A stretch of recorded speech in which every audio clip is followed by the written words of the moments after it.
Hey folks, welcome back to Gaming Garbage. We're taking a look at games, chat about the gaming news in the industry, and of course, stream for fun. Today we're going to be talking about Riot Games. They make the game Valorant, and they're having some toxic players, of course, as every game does, and they're changing some things, but I think, too, this is an overall arching problem, and this even affects something I'm trying to do with my own channel.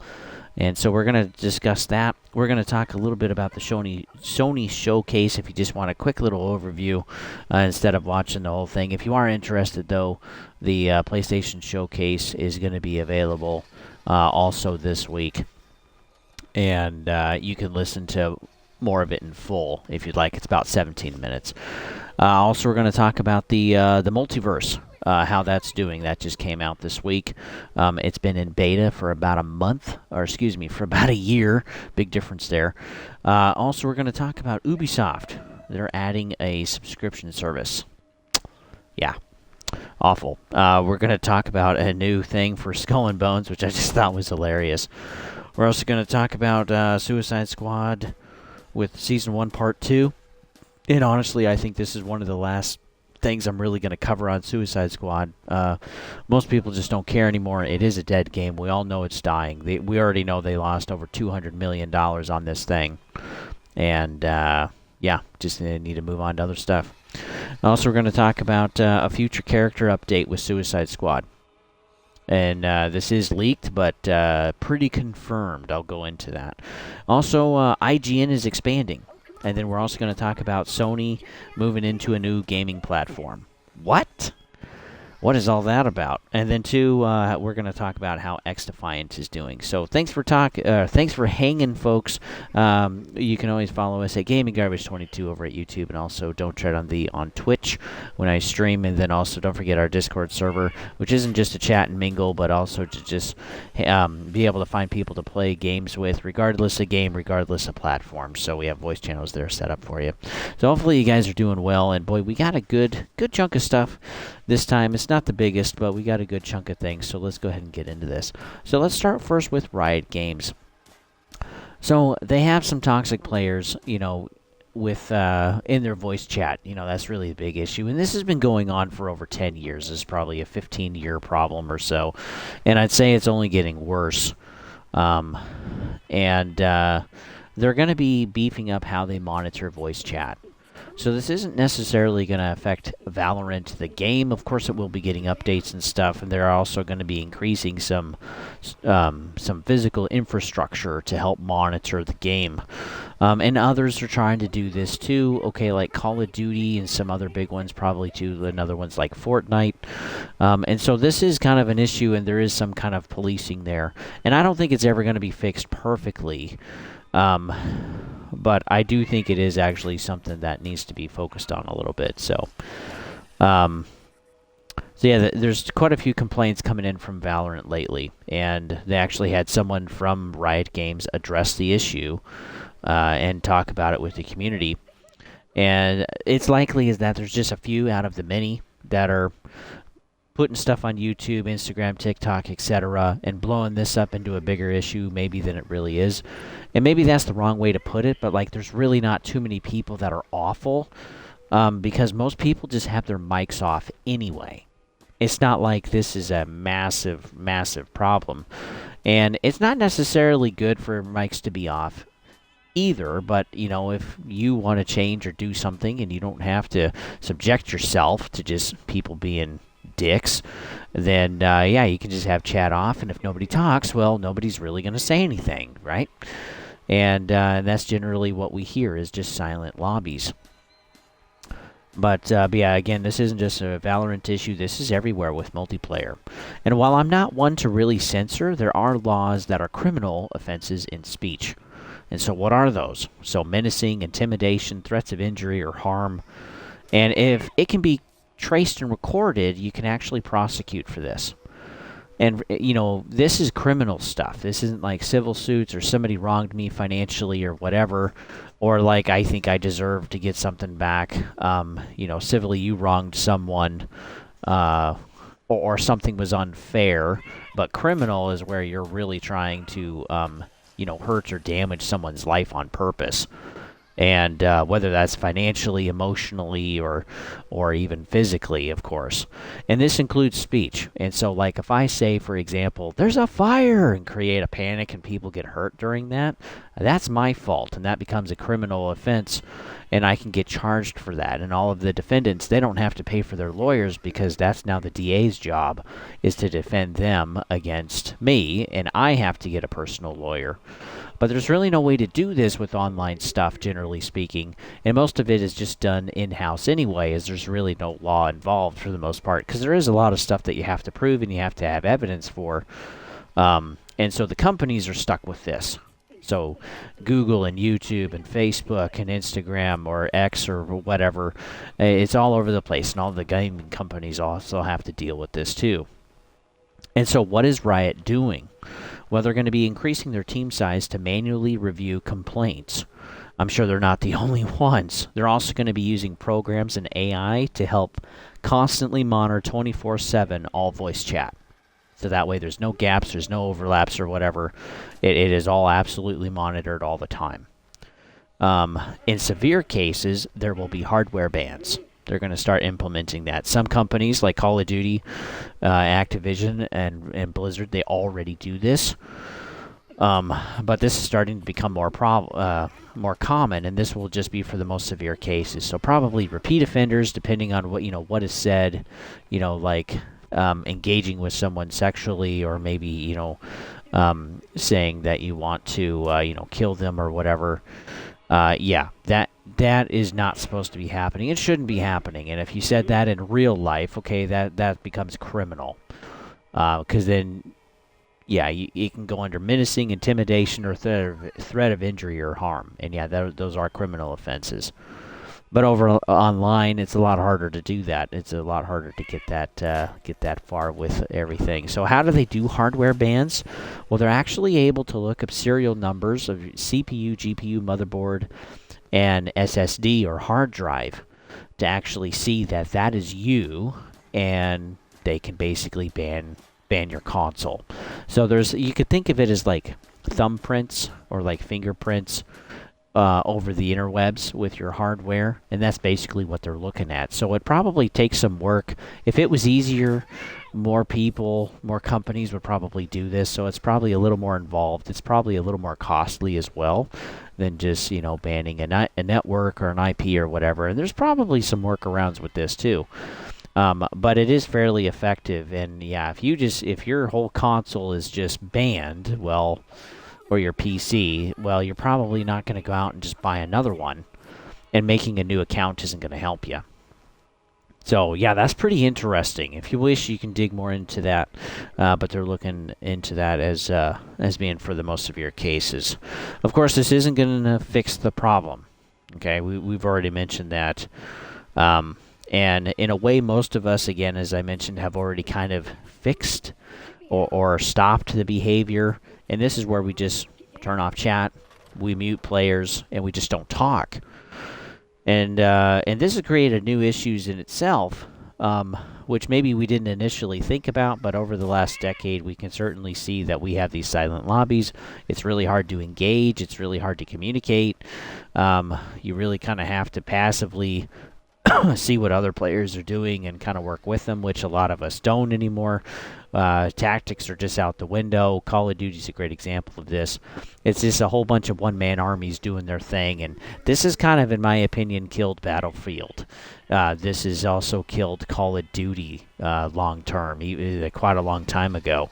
And it's just people choose not to talk, and especially after the lockdowns, after COVID, etc., it has just gotten worse. And unfortunately, I don't really see it getting better until, we decide to actually reach out and take that risk. Now, maybe there's anxiety there, maybe there's worry, maybe there's fear of some sort, maybe you had a horrible experience. Okay, all of those, to some extent, are valid, but you have to be able to live your life. You can't just let not being able to talk in video games control you, right? Go have some fun, go take some risk. Okay, because yeah, if you can't get over talking in video games, or you're just not wanting to deal with people, well, then you're not going to want to deal with them or handle life very well in the real world anyway. Getting a job, working with coworkers, buying a house someday, moving out, becoming a renter, all of this stuff, it requires engaging with people, problem solving, and having communication skills. And you can start building those in video games. It's a great place to practice. And two, you can start getting a thicker skin. Some people are just going to be like that. And, there's nothing you can really do about it to change them. You can only affect what you're going to do. But again, that still does not condone the behavior. Because no one, especially kids, should have to deal with that type of garbage. I can't wait until my kids are old enough to kind of start wanting to get into multiplayer and stuff. It's just like, well, yeah, we'll have to monitor some stuff, and there's so many more features on a console now, parental controls and everything, and that's also partly a result of what's been going on with this. And, yeah, it's just a mess. But yeah, it's just ultimately, this has just completely ruined lobbies. They're just silent now. And then there's also more issues that just stem in society. Again, as some of those things I talked about. Generally, people are more immature and have worse communication skills. You have entire, 30 and 40-year-olds now that don't even act like adults. They still act like they're in high school, which is just wild. And I'm not just talking to be silly or fun, but just in every general sense of the word. They're just immature. And I even see that in my own chat sometimes while I'm streaming, and I even see that in the comments sometimes. And just, hey, if that's how you wish to express yourself, good on you. But even a fool is thought wise when he's silent. So, and this just sucks. Something we could see from this eventually is that we could start seeing real ID. And so what that means is that basically your name and age and probably some other stuff is actually connected with your account. And so that way when you're intimidating or menacing or threatening somebody, it can just go directly to the police. People can basically look up who you are, find out who you are, record stuff, and then have everything they need to file a police report and have a civil suit or a criminal suit. So yeah, isn't that exciting? Now that is something I certainly do not want. I want people to be able to have some privacy. I want people to be able to do that. But if we can't fix this issue of toxicity in communities, and again, this is not just Valorant, this is broad. If we can't fix this and take care of it ourselves, the companies will continue to do more and more and more until eventually we can't even talk anymore, or we have to have real ID. And neither one of those is good. It's incredibly hard already just to get people involved, to get them to choose to engage. And maybe even that is becoming a skill at this point because people just don't seem to really know how to do that. And still, it wouldn't really fix the problem. Because the behavior isn't changed.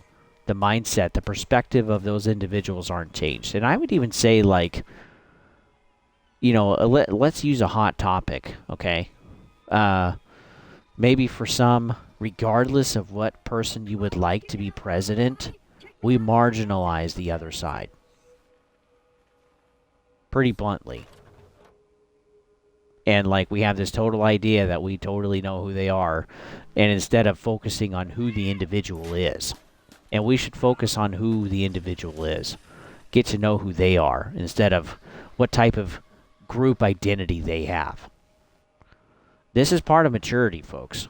And we should continue to work toward that. Because if we really want to get back to what it was like in the old days, or we want to have more friends, or we don't want to feel alone and depressed, or feeling sue about stuff, okay?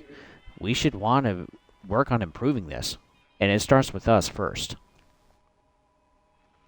So, will anything change? I don't know. But honestly, this is why I'm trying to have a Discord where it's not, again, just to chat and mingle. It's to actually to find others to play with, regardless of game, regardless of platform.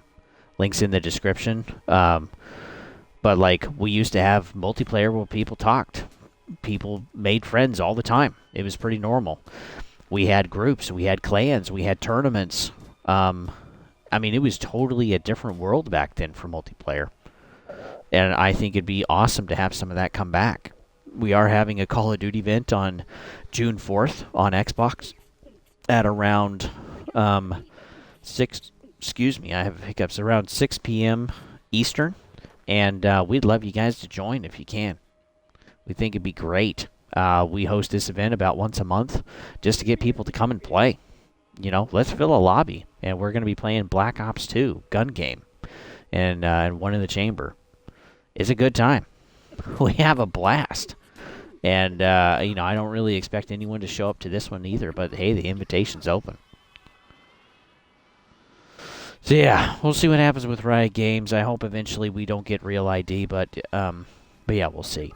So on to the Sony showcase that we had. So this was a state of play. This wasn't necessarily like a showcase. This was just a state of play, just kind of reminders, maybe showing some more trailers. But overall, you know, this came out on May 30th, and it was pretty underwhelming, honestly, in my opinion. There were 4 big ones: Concord, Monster Hunter Wilds, Until Dawn, and Silent Hill 2. A lot of people also enjoyed the Astrobot at the very end. So maybe 5. But there was no mentions of anything bigger. No mentions of Horizons, God of War, Ghost of Tsushima 2, Last of Us, etc. Like, we didn't really have anything mentioned at all of any big stuff. There were a couple of VR games, yet they haven't sold very many units, 250,000, and so it's not like they're going to sell a bunch of these games anyway.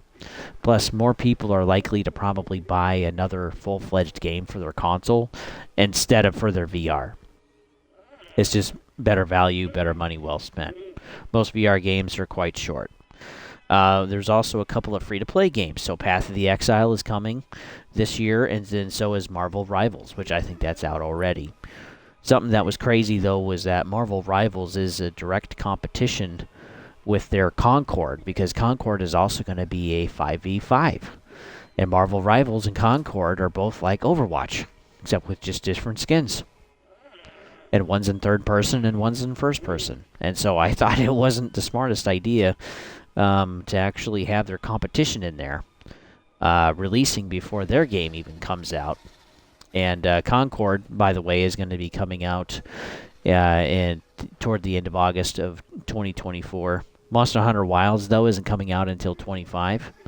No quarter even, just 2025 sometime, so probably the latter half. Until Dawn is going to be fall of 2024, and then Silent Hill is going to be October 8th of 2024. So yeah, the remasters in Concord, that's basically what we're going to be getting. We did get to see some other games, but a lot of stuff, again, was in 2025. Or one of them didn't even have a date. It's just in development. So maybe into 25, maybe even into 26, which sounds crazy. There's also no Square Enix games. There was no mention of PlayStation 5 Pro. There was no Marathon, no Final Shape. I mean, this felt like an empty showcase. I honestly gave the entire showcase a rating of an F. Again, the understanding it's not meant to be a full-fledged showcase of new stuff. It's just kind of a state of play, reminders, maybe some more trailers for some things we already know that's coming. But again, why have it if you're not going to show anything? We already had January. 4 months later, we're having one in May. But yeah, it's just not really doing anything, okay? We also got Summer Game Fest in a week. We're also going to have Game Awards toward the end of the year, I think in September, October. There's plenty of other opportunities to show stuff, and if you overshow stuff, it's not going to be as big. But yeah, you don't want to oversaturate, right? Like they did with Hellblade 2. They gave a little too much, and we basically got to see the bulk of the game through the trailer, which is insane. But yeah, what a bummer. Honestly, yeah, it just felt light. And honestly, I think this is in part because of Ryan, the past president of PlayStation. He was really into live service, and half of the live service last year was canceled. And so maybe that's kind of why we're seeing that gap. And if we're looking into 2024 for the rest of this year, there's really not a lot coming for PlayStation. It's pretty flippin' muted. the bulk of stuff is coming out in 2025. And, you know, they've even said explicitly there's not really huge big titles coming until 26. And they'd probably start looking into making games for their launch of the PlayStation 6. So I think we're going to have kind of a quiet year the rest of this year. We do have a few things coming. Okay, we got Space Marine 2. We got a couple of Ubisoft games. But we also got Indiana Jones, Assassin's Creed Shadow, and Star Wars Outlaws, which Outlaws I'll be showcasing on the channel. Thank you guys for voting. You'll get to vote next January for the one in 2025. But yeah, there's just not a lot. There's just not a lot of stuff. So it's kind of worrisome, too. It's like, I don't think the quarters are going to be very good. I think we're going to continue to see layoffs, maybe some more studio closures, and also selling of stuff like Gearbox that we are showing here on the screen just for something for you guys to look at. But yeah, the showcase, it can be missed. It really can. If you are curious, I have another video of more in-depth, if you wish. Or you can watch someone else's, or just watch it yourself. It's about 35 minutes, whatever floats your boat. Next, we're going to talk about the multiverse. So this is a Super Smash PlayStation All-Stars type of game. Okay, a side-scroller where you have different characters. And basically, you have different styles of play or different types that the character is good at, and you basically beat each other up. I mean, it's just some good, wholesome fun. And it is fun, but there is a lot of input lag. There's also lag, too, with the servers on top of it, and I experienced that even some tonight before making this. And the monetization is pretty over the top, and it's because this is a free-to-play game. And there's 3 currencies. They removed... there's no cheaper characters at all. They're all pretty dang expensive at $3,000 for free currency that you earn slowly in the game, by the way. And then leveling up the Battle Pass, or Season Pass, whatever you want to call it, is only done through challenges. So everything just feels super grindy. Yeah, it sucks. And basically, you got to buy these characters in order to make them available for, like, multiplayer and whatever. So, and each one's basically $3,000. Some of them are even more expensive than that. Like... $6,000. I think the Joker is $6,000. Now, the characters themselves, they do look good. You can certainly tell who they're supposed to be, and they look pretty dang good, okay? Some of the skins, they look pretty good, too. But again, it's just way overly monetized. But hey, it is a free-to-play game. You do have to sign in and make a Warner Brothers account in order to play, which sucks. I don't normally do that. I skipped that on...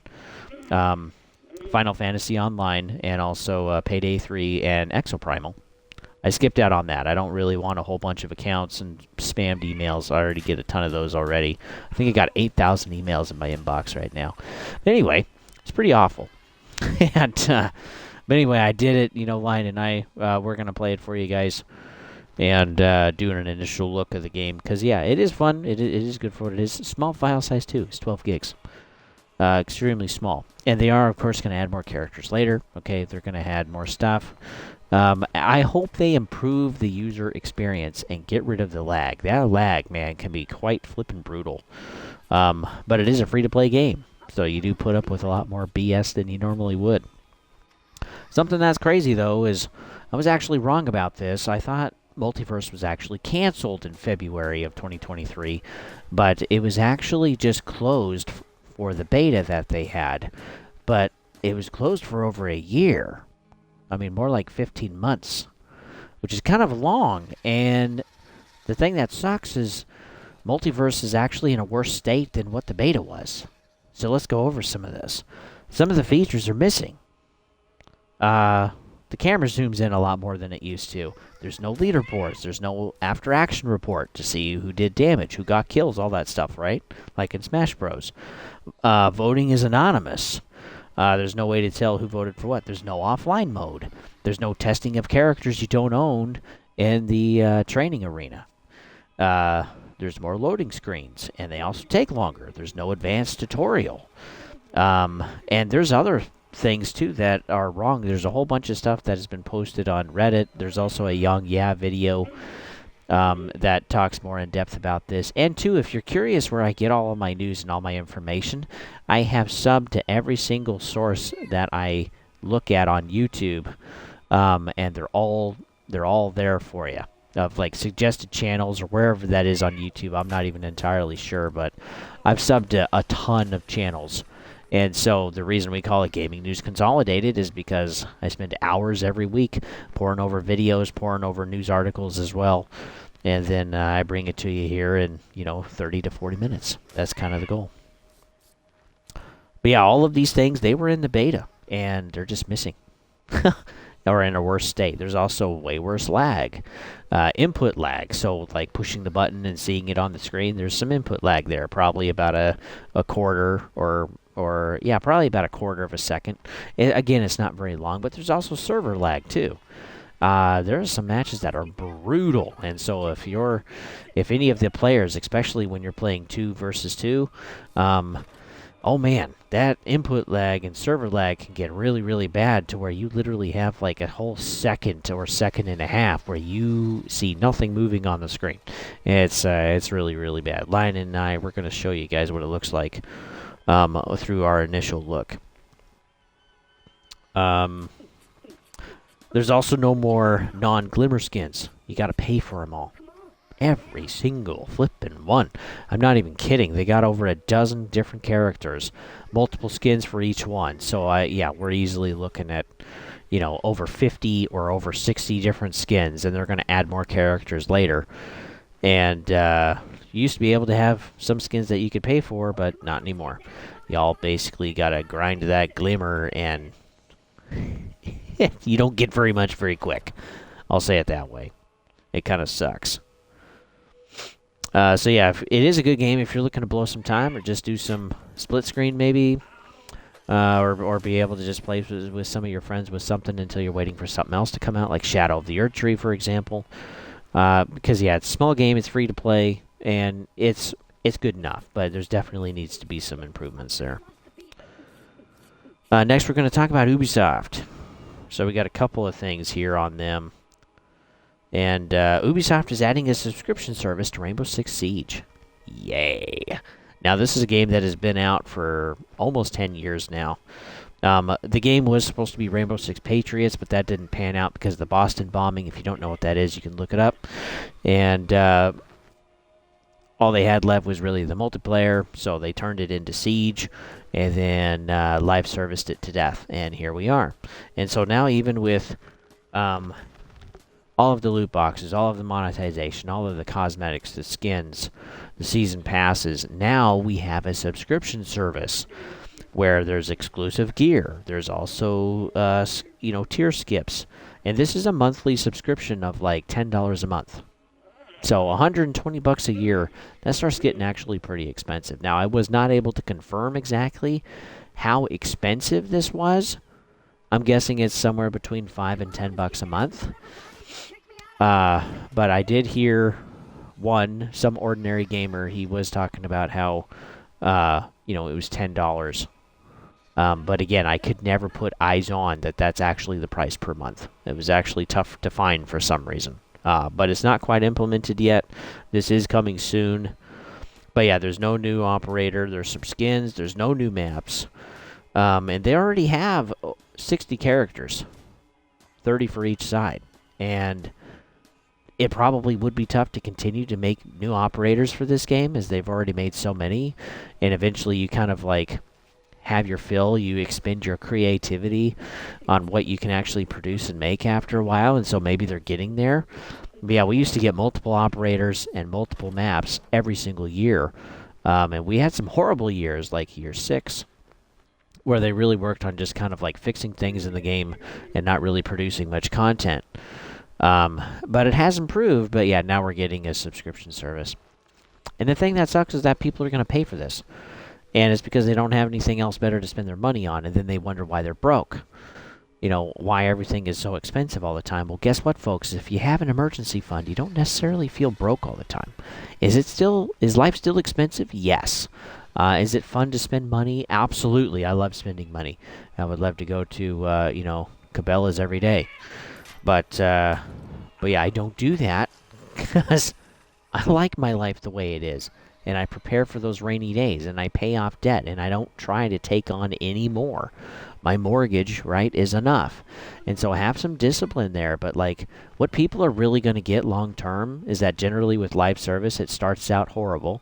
It gets better, right, when they finally get it all going with servers and whatever. They get their content flowing, and then it's pretty consistent, but eventually they just run out of stuff. And they cannibalize themselves. They take stuff away, they pay wallet, sell it back to you, and then find ever creative ways to get you just to continue to spend money. Destiny has already been doing this, and this is why Destiny 2's player base has kind of been garbage, and people are worried about the final shape, and it looks like really that's kind of the end of the game. So once the final shape is here and done, like, it's going to be marathon, baby. Frick yeah. And all of the crap that you spent is not going to be transferred over. Same with Call of Duty. Good gravy, folks. We get a new game every year, and all the money you spend, it doesn't transfer over. Same with Madden. Same with NFL. Same with...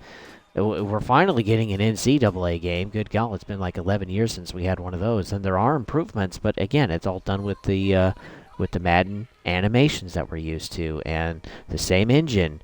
And I mean, it looks the same. There's benefits there. There's better improvements. I really think this NCAA is going to be the best quote skinned Madden we've had in a long time. So I would probably look into it if you're into that kind of thing. But yeah, this is just getting ridiculous, and so we're having a monthly subscription now. Well, again, this is not necessarily a new idea. We have GTA Online. Minecraft is getting a subscription. And also, there's probably others out there. In a way, even seasons and battle passes are subscriptions. Where it's like every 6 weeks, you're spending more money. So it's not monthly. It's every 6 weeks. It's every month and a half. And so, yeah, and people pay for this. We have other ones like Fortnite. Again, with like the season pass idea. We have other games like EVE Online where you actually pay for your time. And then we have ones like Star Citizen where you pay for your content, to be accessed, like ships or whatever. And that game has made $700 million now. And it's still not even it's still a beta game. You can still say it's in early access after however many years. It's insane. So yeah, this isn't a new idea, but God, it's just, we don't need more monetization, okay? We need more content, not rainbow cosmetic crap. Okay, we actually need real stuff. Okay, if they monetized God of War, if they monetized Elden Ring, if they monetized Zelda, for Pete's sakes, we would freaking have a moo-moo. We would absolutely hate it, and there would be so much pushback on that it wouldn't even be funny. The company's stock would go down in a matter of 24 hours. The headquarters would be on flipping fire, and people would be dragged out into the street.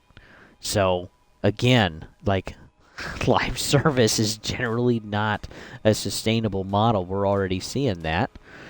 And we don't want it in our games. Okay? Some of us are still willing to pay for it, though. If the money's there, they will keep doing it. So we have to say no en masse. And if you want improvements, like an actually new Madden, as an example, quit buying it. Just play the old one. It's okay. Nothing changed. Just selling you the same garbage with a new number on it. But yeah, they don't listen to comments, folks. They listen to money and reviews. And this kind of reminds me of Escape from Tarkov. The unheard edition of $250. After spending $150 already, people are like, no. This is ridiculous. And so, yeah, they've backtracked on some of that, which is great. But again, they're only going to give you access to the new game mode for 6 months. I'd be done. I'd be done with that game. We also have Destiny 2, again, of just overdoing it with the monetization, taking stuff out, reselling it back to you, which is ridiculous. We've even seen just the over-monetization in Fortnite and Overwatch 2 and Diablo 4 and Call of Duty. good God, I don't even really want to play Call of Duty. Like, these games are literally becoming digital closet shopping experiences, folks. DCSC. And we do not want DCSC, okay? We want actual games. Red Dead Redemption 2, Armored Core, Ace Combat, Elden Ring, Final Fantasy Rebirth. Okay, we want games. Stellar Blade, Helldivers. Helldivers is probably the best live service game out there. Even Pal World is wonderful in its early access. It's more of a full game than most of the AAA stuff that's out there today. In other Ubisoft news, Skull and Bones has added racing. Let me say that again. Skull and Bones has added racing. I'm not even kidding. So it's more of a time trial. It's not like you have a whole bunch of boats line up and go, right, from A to B. Yeah, there's time trials now. Because, hey, pirates. It's what pirates did, right? So you go from point to point and you try to get there as fast as you can. If you're able to get there fast enough, then you get rewards in the game. And some of them are kind of worth it. So it'd probably be worth doing something a little bit if you're looking for certain resources. But yeah, there's leaderboards and stuff. And so you can see what other players did, what their times were. And you can continue to race, I guess. But, y'all, it just doesn't fit in a pirate game. I don't know what the frick they're doing, but yeah, I don't think I'm ever gonna play Skull and Bones again. I did the beta, and then I did. I played the open beta or second open beta again a little bit or whatever, and just it's brutal. It's just brutal, folks. I'm sorry for those that bought it. That'll be a big loss for Ubisoft. Next, we're going to talk about Suicide Squad. So we got a couple of things for this. So, Part 2 of Season 1 has been released. The player counts are around 900, which is about 4% of its launch numbers, and 18% of Part 1 of Season 1. So a lot of people did not come back. And the boss battle is just a reskin of Superman boss fight. Not even kidding. We already had, reskin to Batman, and now Brainiac number 2 just turns into Superman. You just play it all over again. Don't worry, you got 11 left, okay? Got 11 Brainiacs left. Yeah, this game's gonna survive. But yeah, who thought this was a good idea? Like, I can't even wrap my head around this. I mean, this is Rocksteady, for Pete's sakes, and we have to understand that companies are not the same, okay? Don't attach yourself to a dev. Don't attach yourself to a publisher. Stuff is changing in the gaming industry, and enjoy them as they are, because things will not stay forever. Now, there will be a few studios, as long as the CEO and president stay the same, right? But again, when we get new presidents, we get new leadership, there's different ideas, there's different perspectives, and that changes how these games are made. And when that happens, a lot of times we don't like it. We like the old stuff. We don't like change. But Suicide Squad isn't just change, it's a failure. $200 million plus of failure, and this game just sucks. This game just sucks. It's so bad. Y'all got scammed on this one, honestly. And Rocksteady is not the same. It will never be the same after this game.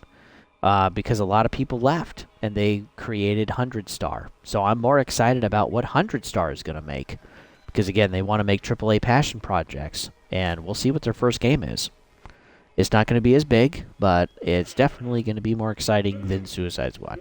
And I can't even imagine anyone really playing after the first season.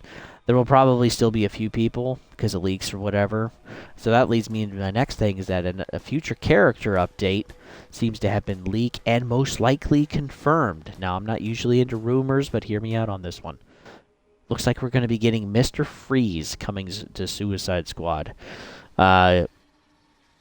Someone posted an image that they got of the new character, and YouTube and Warner Brothers had them take it down. It was a picture of the new character on a thumbnail, and that was the thing that was cited, was the thumbnail was the issue, and so they had to take it down. If the picture wasn't accurate, there wouldn't be a whatever they call that, they wouldn't be demanding for that to be taken down.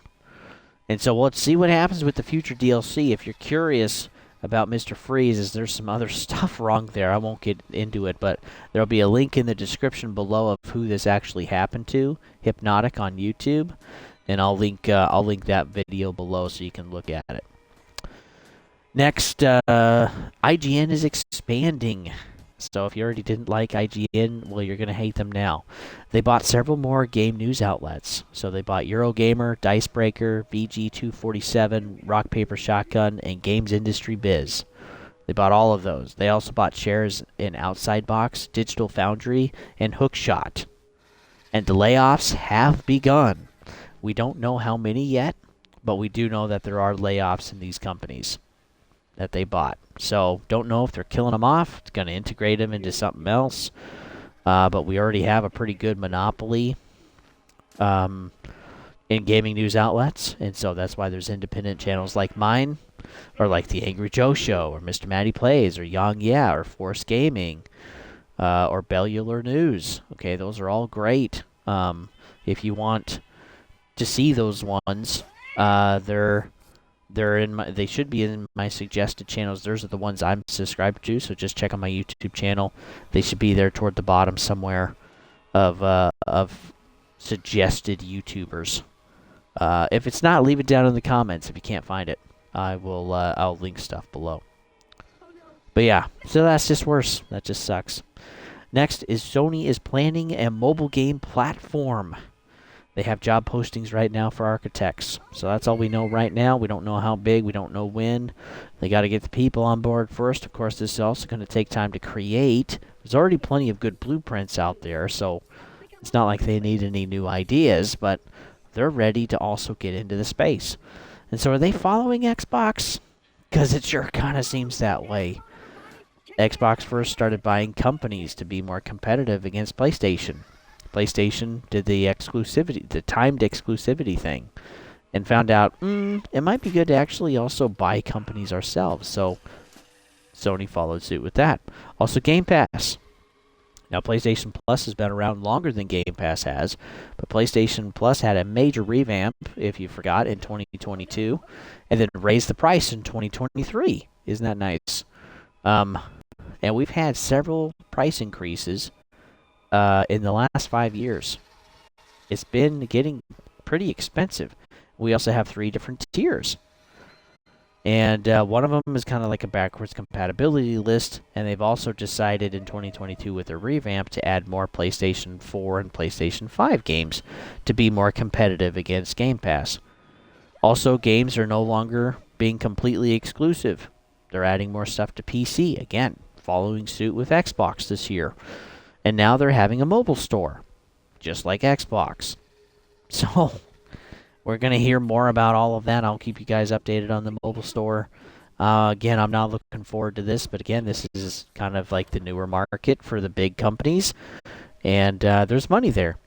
I mean, Monopoly Go made $2 billion in 10 months. That's disgusting.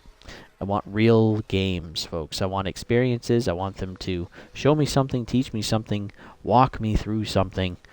Not literally, though, like Hellblade 2. I want to have a fun experience. But Sony does have a leg up on this, in my opinion. They can have a huge mobile store with all of their PSP and PS Vita games. They're all sitting there. They can literally port them all over, shove them all on the service.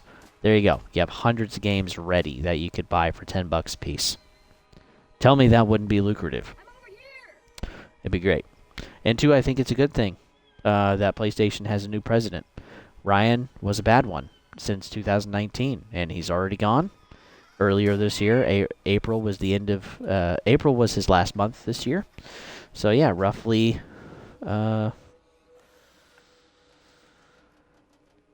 Well, let's see, 5 years? Excuse me.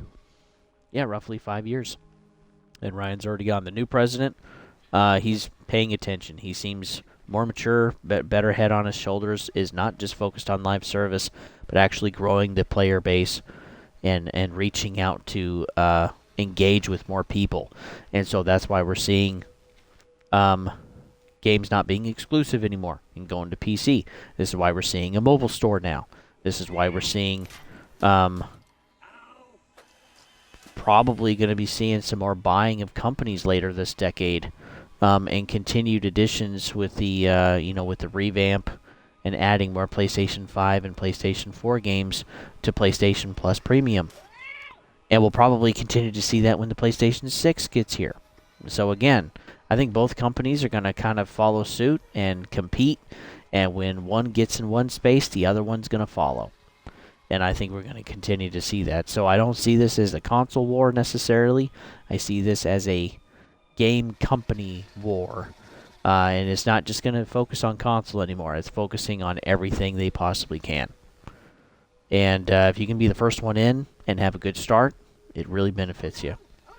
Lastly, we're going to talk about XDefiant. So it's hit 8 million players. Congratulations. Honestly, I like the game myself. I'm not very good at it, but I do enjoy it quite a bit more than Call of Duty. And they have 700,000 concurrent users already. So we'll see if it has legs. Again, it's heavily monetized. There are some issues in the game. It does also need more content, like more guns, more attachments, in my opinion, and also more maps. And I would like to even see some new game modes, too. There's a lot to be desired there in some of those departments, but it is a fun game.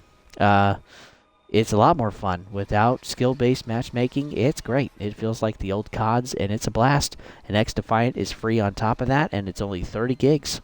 It's small. Nothing is in 4K, and you can't even tell. It's wonderful.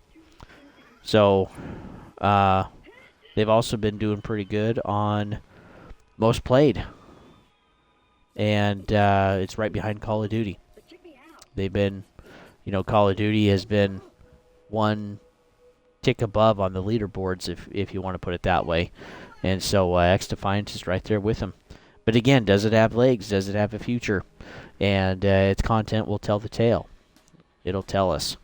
And so I think Ubisoft, their team, really needs to get focused on this.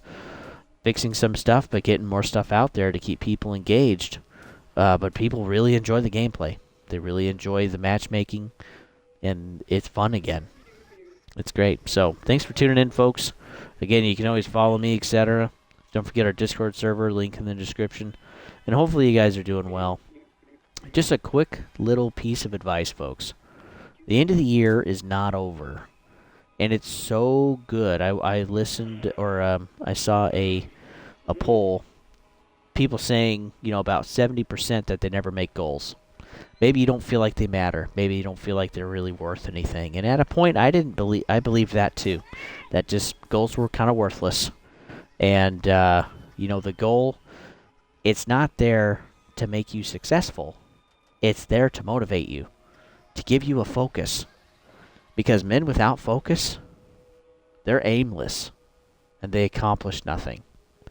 So make some goals for yourself. It might just be one of the best things you do this year. So with that, folks, hopefully you guys are doing well, and I'll see you guys on the next one.